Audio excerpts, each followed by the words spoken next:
নমস্কার বন্ধুরা, village food waste Bengal চ্যানেলে তোমাদের অনেক অনেক স্বাগতম জানাই। এই বন্ধুরা, আমি তো আম দিয়ে তোমাদের বিভিন্ন রকমের জিনিস রেসিপি শেয়ার করেছি। আজকে আমি কাঁচা আম দিয়ে তোমাদের আরও একটা রেসিপি শেয়ার করব, সেটা হচ্ছে লোভনীয়। এই দেখো, আমি কিন্তু এখানে পুরো টাটকা গাছের আম নিয়ে নিয়েছি, কাঁচা আম। আজকে তোমাদের এই কাঁচা আম দিয়ে সুন্দর একটা কাঁচা আমের মাখা দেখাবো। এই কাঁচা আমের মাখা কিন্তু ছোটো বড় সবাই পছন্দ করবে। এটা কিন্তু ভীষণ লোভনীয় একটা মানে জিনিস, যেটা তোমাদেরকে দেখাবো। আর কি কি লাগে সেটা তোমাদেরকে দেখাবো। প্রথমে আমি আমগুলা কেটে জলে ধুয়ে নেবো। নমস্কার বন্ধুরা, তোমরা কেমন আছো?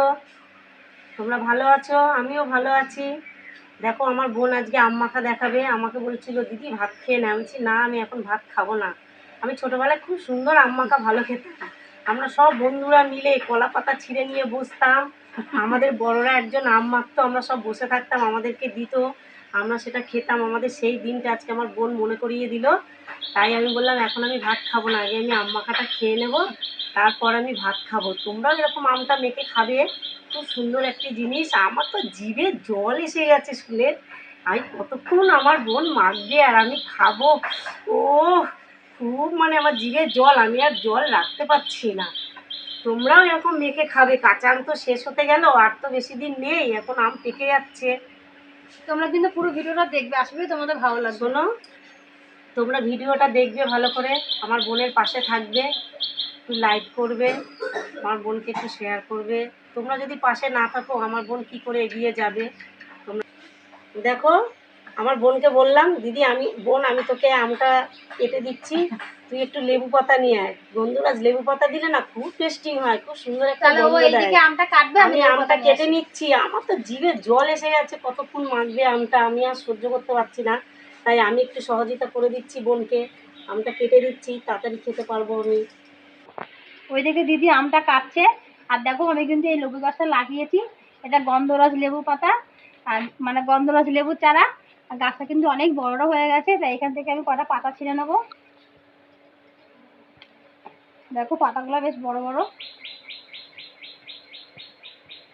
তো পাতাগুলো একবার জলে ধুয়ে নিয়ে যাবো। আর কি সুন্দর গন্ধ বেরোচ্ছে লেবু পাতাগুলো দিয়ে। পাতাগুলো বেশ ভালো করে ধুতে হবে। দেখো, আমি আম কেটে নিয়েছি, আমার বোন লেবু পাতা নিয়ে এসছে। পাতার তো গন্ধই বাড়ি ছড়িয়ে গেছে। যখন আমটা মাখবে না, তখন যে আরও কত সুন্দর লাগবে। আমি আর সহ্য করতে পারছি না, কতক্ষণ আমার বোন মেখে আমাকে দেবে খেতে। ও ওইদিকে ও আমটা কাটছে, আর এইদিকে আমি আমগুলো একটা মেশিন নিয়ে নিয়েছি, মেশিনে আমি ঘষে নেবো। তোমরা বটি দিয়ে কুচি কুচি করে নিতে পারো, কিন্তু মেশিনে কিন্তু আম মাখাটা বেশ ভালো লাগবে খেতে।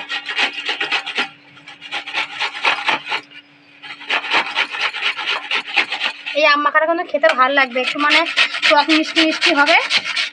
আমটা একটু কাঁচাও আছে, অল্প অল্প পাকা রঙ ধরেছে। দেখো, ঠিক এইভাবে কুচাবে।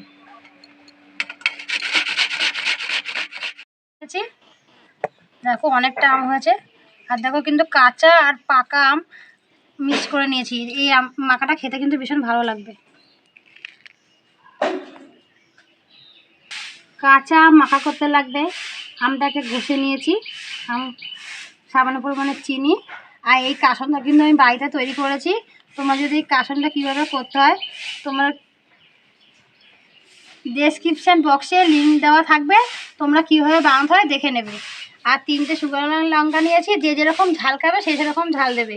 আর দেখো, এখানে কিন্তু আমি কাঁচা লঙ্কা নিয়েছি 4টে, কারণ আম মাখায় দেখবে ঝাল না হলে খেতে ভালো লাগে না। তো সামান্য পরিমাণে নুন আর 3টে লেবু পাতা নিয়েছি। এইগুলো লাগবে সমস্ত আম মাখা তৈরি করতে, মাখতে।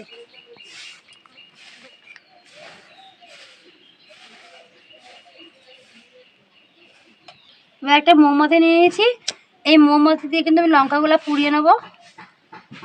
এই আম মাখায় কিন্তু লঙ্কাও না পুড়ালে কিন্তু বেশ টেস্টটা ভালো লাগবে না, তাই লঙ্কাগুলো পুড়িয়ে নেব। তাহলে আম মাখাটা খেতে হেভি হেভি লাগবে।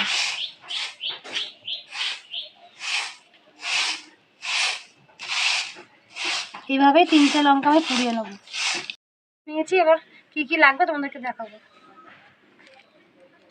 কীভাবে মাখতে হয় সেটা তোমাদেরকে দেখাবো। এবার এই আম ঘষণির মধ্যে দিয়ে দেবো 3টে লেবু পাতা। লেবু পাতাকে আমি হাত দিয়েই ছিঁড়ে নেবো।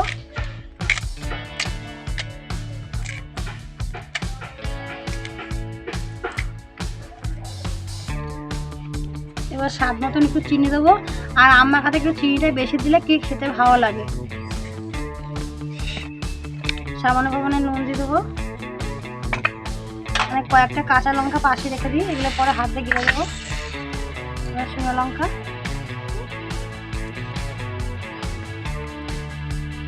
এবার এর মধ্যে একটু কাসন্দ দিয়ে দেবো। কাসন্দ না দিলে কিন্তু আম মাখা খেতে ভালোই লাগে না, তাই 1 চামচের মতন কাসন্দ দিয়ে দেবো। এটা কিন্তু আমি বাড়িতে তৈরি করেছি। প্রথমে এই লঙ্কাগুলো একটু ভালো করে মেখে নেবো নুন দিয়ে।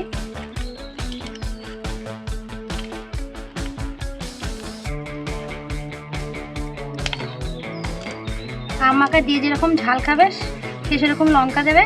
আর দেখবা যে কোনো মাখা জিনিসে কিন্তু ঝাল না হলে খেতে ভালো লাগে না, আর বিশেষ করে আম মাখা এর সঙ্গে কিন্তু ঝাল ঝাল হেভি লাগে খেতে।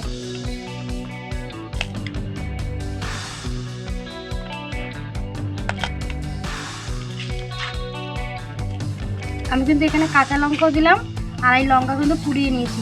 এই পুরনো লঙ্কা দিয়ে কিন্তু আম মাখা খেতে ভীষণ ভালো লাগে। আমরা কিন্তু ছোটোবেলায় এইভাবেই খেতাম। এবার ভালো করে মিশিয়ে মেখে নেব।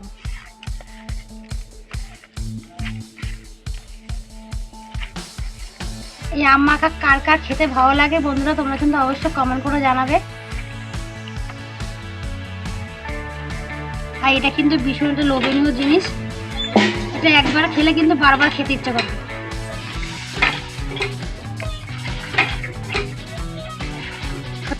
আমটা আমার মাখা হয়ে গেছে, আর পাশে কিন্তু ক্যামেরাম্যান মানে জিভ দিয়ে জল চলে এসেছে।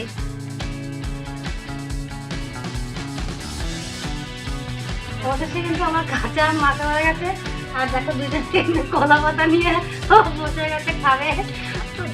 জল চলে এসছে কখন থেকে। আর কার কার কিন্তু জল এসেছে কমেন্ট করে জানাবে। ছোটবেলার কথা মনে পড়ে গেল।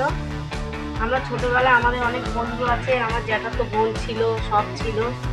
আমার বাবাকে আমরা আম এনে দিতাম, বাবাকে বলতাম বাবা আম মেখে দাও না। আমার বাবা খুব সুন্দর আম মাখতো, আমাদেরকে মেখে এরকম কলা পাতায় করে দিত, আমরা সবাই মিলে খেতাম। মানে সেই ছোটবেলার কথা মনে পড়ে গেল। অনেক দিন ধরে আম মাখা খাই না তো, বোনের বাড়িতে এসে সেই ছোটবেলার কথা, বাবার কথা, বন্ধুদের কথা, দিদিদের কথা মনে পড়ে গেল। তাই একটু আম মাখা খাচ্ছি, খেয়ে বলবো কেমন হয়েছে। আমার তো আর কষ্ট হচ্ছে না। খুব সুন্দর লাগছে, খুব সুন্দর মনে হচ্ছে কি এর মধ্যে আমার বাবা জড়িয়ে আছে। এই আম মাখার মধ্যে এত সুন্দর হয়েছে খেতে। আমার বাবা তো চলে গেছে, আমার বাবা তো নেই, কিন্তু খুব মনে পড়ে গেল এই আম মাখার কথা শুনে। খুব সুন্দর হয়েছে বন্ধুরা, তোমরাও এরকম বাড়িতে বানিয়ে খেও। তোমরা আমার বোনের পাশে থেকো, ভালো ভালো রেসিপি তোমাদেরকে দেখাবে। তোমরা যদি পাশে থাকো তবেই তো তোমাদেরকে ভালো ভালো রেসিপি দেখাতে পারবে। পরে ভিডিও দেখো, বাই।